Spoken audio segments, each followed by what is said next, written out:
बारामती शहरातील जुन्या स्विमिंग टँकच्या शेजारी उभारण्यात येत असलेल्या नव्या स्विमिंग टँकच्या बांधकामावर गंभीर प्रश्नचिन्ह उपस्थित झालेत. सुरू असलेल्या कामामध्ये निकृष्ट दर्जाचे साहित्य वापरून कॉलममधील स्टील उघडे पडले आहे. ठेकेदार यांच्यावर कोणाचेही नियंत्रण नसल्यामुळे काम उरके हा मुख्य उद्देश ठेवून ठेकेदार काम करत आहेत. या संपूर्ण कामाची तातडीने स्वतंत्र तांत्रिक तपासणी करण्याची मागणी जोर धरू लागली आहे. नागरिकांच्या म्हणण्यानुसार बांधकामाच्या सुरुवातीच्या टप्प्यातच कामाच्या गुणवत्तेबाबत संशय निर्माण करणाऱ्या बाबी समोर आल्या आहेत. सार्वजनिक निधीतून उभारल्या जाणाऱ्या या महत्त्वाच्या प्रकल्पात दर्जाशी तडजोड होत असेल तर भविष्यात नागरिकांच्या सुरक्षिततेचा प्रश्न निर्माण होऊ शकतो, अशी चिंता व्यक्त केली जाते. दिवंगत उपमुख्यमंत्री अजित पवार यांच्या कार्यकाळात बारामतीतील विकास कामांच्या गुणवत्तेवर स्वतः लक्ष दिले जात होते.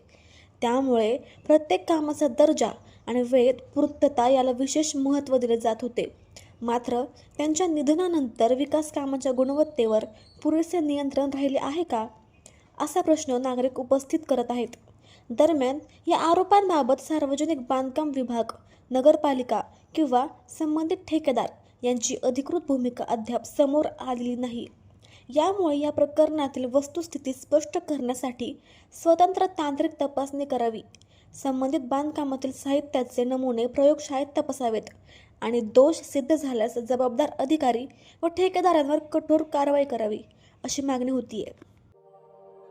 अशाच नवनवीन बातम्या पाहण्यासाठी बारामती वार्तापत्र चॅनलला लाईक करा, शेअर करा, सबस्क्राईब करा आणि बेल आयकॉन प्रेस करा.